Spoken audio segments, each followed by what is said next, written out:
నా పాపని చంపినంత కూడా ఇంతవరకు ఎవరికి దొరకట్లేదు, పోలీస్ వాళ్ళకి దొరకట్లేదు, క్లూ దొరకట్లేదు. ఇది ఎవరు చేశారో ఏం అర్థం అవ్వట్లేదు. ఇంకా క్లూ కూడా వదలలేడు అతను. ఎంత ప్రొఫెషనల్గా చేసిండో నాకే అర్థమవుతలేదు. నా మీద కక్ష ఉందా మరి మా పాప మీద కక్ష ఉందో తెలియట్లేదు.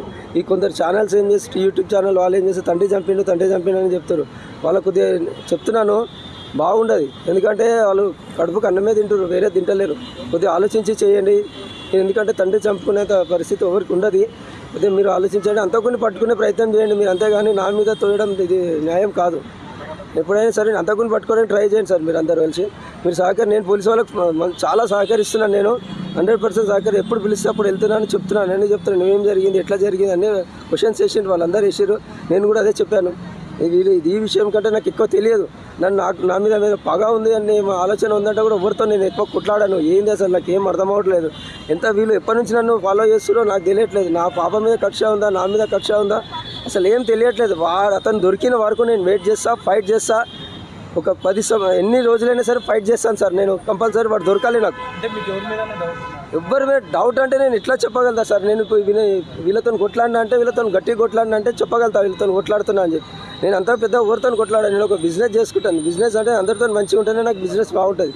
అంతేగాని వీళ్ళతో కొట్లాడే అవసరం నాకు ఏముంది చెప్పండి. గొడవలు అంటే ఫ్యామిలీ గొడవలు ఉంటాయి సార్ బయట.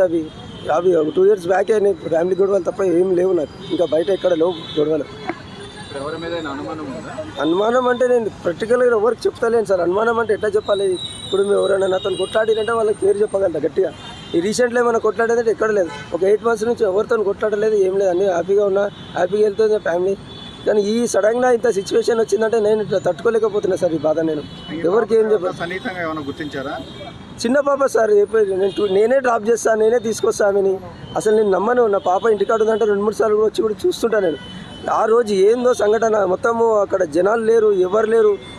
ఆ సీసీ కెమెరా ఫుటేజ్ చూస్తున్నా. ఇప్పుడు నేను నిన్న నైట్ చూశాను. నేను ఇంతవరకు ఎవరిని చూసాను. ఆ వ్యక్తి వెళ్తుండో ఒక లేడీ ఆయనకు సపోర్ట్ ఇస్తుంది. లోపల వెళ్ళడానికి సపోర్ట్ ఇస్తుంది. లేకపోతే ముందే వెళ్ళిపోయింది ఆమె. ఎవరైనా ముందే పంపించిరా లేకపోతే ఉందా నాకు ఏం అర్థమవుతలేదు. అది పోలీస్ వాళ్ళకు కూడా నేనే చెప్పాను సార్. ఇట్లా నేను సీసీ కెమెరా ఫుటేజ్ చూశాను, అది కొద్దిగా ఫైండ్ అవుట్ చేసి ఆ లేడీని పట్టుకొని అడగండి సార్, కొద్దిగా గట్టిగా అడగండి అంటే సరే అని వాళ్ళు కూడా సహకరిస్తారు నాకు. ఆ విషయమే జరుగుతుంది. ఇప్పుడు సార్ కూడా పిలిచారు. నేను వెళ్తున్నా, దానికోసం వెళ్తే మాట్లాడేసి వస్తాను. నేను మీ పాపతో ఆడుకోవడానికి ఎవరైనా స్నేహితులు ఇంటికి వచ్చేవాళ్ళ? వాళ్ళ స్కూల్ దూరం సార్. వాళ్ళ స్నేహితులు అంటే ఒకటే కీర్తన అమ్మాయి వస్తుంది. ఒక్కసారి వచ్చింది పాప. నేనే డ్రాప్ చేసేసిన. వాళ్ళు ట్యూషన్ కోసం వస్తుండే, ఆ పాపని డ్రాప్ చేసి వచ్చిన నేను. చుట్టుపక్కల బిల్డింగ్లు ఎవరు లేరు? చుట్టుపక్కల అంటే మా కొడుకు కోసం ఫ్రెండ్స్ కింద అందరూ వస్తుంటారు. చుట్టుపక్కల బిల్డింగ్ అంటే పిల్లలు అందరూ ఆడుకుంటారు. వాళ్ళు క్రికెట్ ఆడడానికి వస్తుంటారు. పైకి రావడం అంటే నేను లేనప్పుడు ఎప్పుడైనా వచ్చిరో లేదో నాకు తెలియదు కదా. అది నేను ఎప్పుడో ఇంటికాడ ఉన్నాను. నేను పొద్దున్న 9కి వెళ్తే మళ్ళీ ఈవినింగ్ 9:30, 10 వరకు వస్తాను ఇంటికి. నేను ఇంటికాడ ఎక్కువ. నేను నా భార్య కూడా ఉండదు. మన భార్య కూడా 9కి వెళ్ళిందంటే ఈవినింగ్ 5కి వస్తాను.